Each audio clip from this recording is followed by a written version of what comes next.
So our last speaker is Le Grand Fromage, the chief poobah of Arthritis Research Canada. Our scientific director, Dr. John Esdaile. He's a professor of medicine in the Division of Rheumatology at the University of British Columbia, and his research interests include rheumatoid arthritis, osteoarthritis, and lupus. He's been the past head of rheumatology at both UBC and McGill universities, and he played a key role in establishing Arthritis Research Canada, becoming its first scientific director 18 years ago. So today, Dr. Esdaile will shed light on the massive changes in arthritis treatment and care, transforming lives through research. Please welcome Dr. John Esdaile. What you can see here is really what incredible speakers have covered today, that one has the disease onset, which leads often to pain and disability and a diagnosis.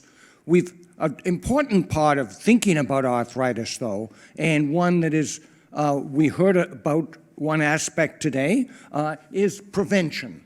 So that's actually preventing the disease onset. And that's going to, I think, a very important part of what is going to become important to not only patients but researchers.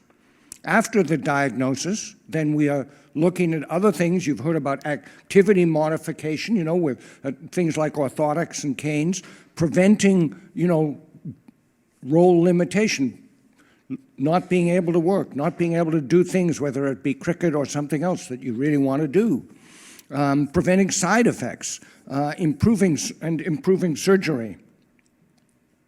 This slide is sort of fun. It comes from the World Health Organization, a generally highly considered group, and it looks at the percent of disability due to different diseases in Canada in 2010. And the big red box is sort of back, neck, peripheral, hand and foot arthritis. 32.8% of all disability in Canada in 2010 was due to arthritis. So when people say, how important is arthritis? Well, it's 1 in 3 days of people who are disabled that's due to arthritis. 50 years ago today, and I was around 50 years ago today, it's embarrassing to admit, people who were diagnosed with rheumatoid arthritis, a decade later, those who had been working, 90% of them would not be. It was really a death sentence from the point of view of your job. And after 20 years, 20%, 1 in 5 were dead, and 1 in 4 were confined to bed. So not a very good outcome, and fortunately one that is very different today. For another bad disease, which affects primarily young women, systemic lupus erythematosus, affects many organs. After 5 years, about half were dead. We're better. We've got a long way to go for that one. And for osteoarthritis of the hip and knee, activity modification was really the treatment. You got 1 cane, then you got 2 canes, then you got a wheelchair.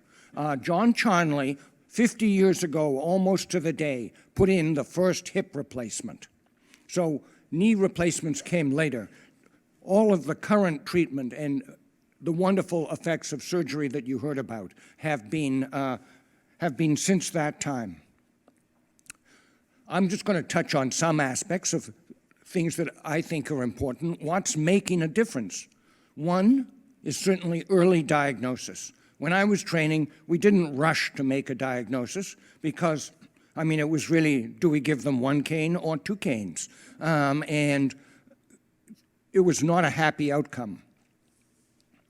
So I'm going to help you with early diagnosis, an area where early diagnosis is really lagging. We're doing better for many of the more severe types. We're not doing better, I think, for osteoarthritis of the knee. So I'm going to train you how to become a diagnostician of osteoarthritis of the knee. Just sort of answer the questions for yourself or someone else. Are you aged 40 to 79? Have you had pain, aching, or discomfort in or around the knee on most days of the month at any time in the past? Anytime, a whole month, most days in a month, knee pain. And have you had any pain, aching, or discomfort in or around the knee in the past 12 months? Any.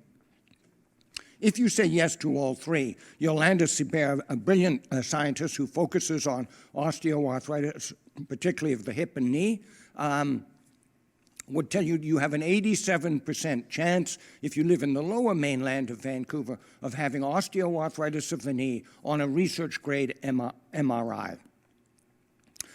She and a number of other scientists did a study and showed that when you diagnosed it early, and they had pharmacists diagnose it and treat it, that people get dramatic improvement in both the pain and the disability. So early diagnosis is very important. What else is making the difference?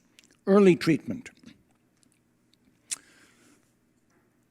Another scientist, Deanne Lacaille, has shown that, and Antonio Avina have shown that one of the major outcomes of things such as lupus and rheumatoid arthritis and spondylitis and psoriatic arthritis is an increase in heart attacks and strokes. For systemic lupus, which is really the bad actor, as I said, there's a 500% increase in heart attacks in the first couple of years, down to 300% over the whole lifespan. Same thing with stroke and a very similar drop-off. They've been involved very much in looking at treatments that will have an influence on this. I think we've got a huge way to go, but there's definite evidence we know that some treatments are going to make the disease better but make the heart attacks worse, and others are going to make both the disease and the heart attacks better. And I'll show you some data on that for another disease in a couple of minutes. So the third thing that I think is really making a difference after early diagnosis, early treatment, and that's aggressive treatment. When I started, again, we'd sometimes wait for a year to treat rheumatoid arthritis because we had so little that we could do. Treatment was, in fact, often hospitalizing someone for 2 to 6 weeks to lie in bed. And we heard from Michael Hunt that, this is not a solution. So here's the outcome with rheumatoid arthritis, and it's improved. On the left-hand side, you've got 1996 to 2000, and on the right-hand side, you've got 2001 to 2006. And the top line, in red if you can see it, is your chance of being alive if you're perfectly healthy and don't have rheumatoid arthritis. And the gray line is if you have rheumatoid arthritis. And they're certainly different, and you know which line you'd prefer to be in. And the two groups are matched up for age and all sorts of things. The more recent data shows a very tiny difference out around 8 years, but clearly you want to know where you are. And what came in 2000 was very aggressive management with a new group of drugs. And here we are looking at your chance of death with methotrexate on top. It's reduced by 45%. With the new anti-TNF biologic drugs, which are often given with methotrexate for very severe disease, it reduces it 49%. So we do believe that controlling the inflammation in these diseases is what's making a big difference. A quick message. I just want to confirm what Michael Hunt said, that physical activity really is important for people with arthritis. It's good for your musculature, it's anti-inflammatory, and it has been said, well, exercise is the new medicine. The problem with the medicine is you have to do it. The pharmacist can't give it to you. I'm just going to mention a study that you heard about from Mary DeVera on pregnancies. There are 75 to 100 projects underway at Arthritis Research Canada. I'm just going to mention this one. It took Mary 5 years to do a PhD. She went on and did additional training. She came back and she set up the registry that would link mothers and babies and outcomes. And she did the study that you saw, and I'm just showing you one little slide, so ignore the slide because you've seen it. But it was picked up in the week after it came out by a readership of up to 85 million people. That is high-impact research. That is really research that is so new, so unique, that it's influencing the lives of people around the world. So thank you, Mary, and thank you to all of the scientists who've been doing very similar work. How's research done? It takes a team. This is the Arthritis Research Canada team. The fund, I'm not going to read out the 120 plus names. The blue are trainees. We have a lot of people training to be scientists. Here's a small group of them on having a lunch, standing up still. And let's look at where we'll be. 20 years from today, I hope we're going to have no more disability from arthritis, that people will be functioning very close to normal. 50 years from today, I would hope we're going to be able to prevent a lot of arthritis. What do we need?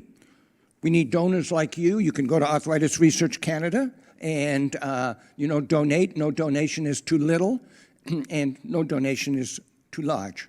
So thank you all for coming today, and I hope you've learned something. I've learned a lot, and it's really been enjoyable being here. We have more to come.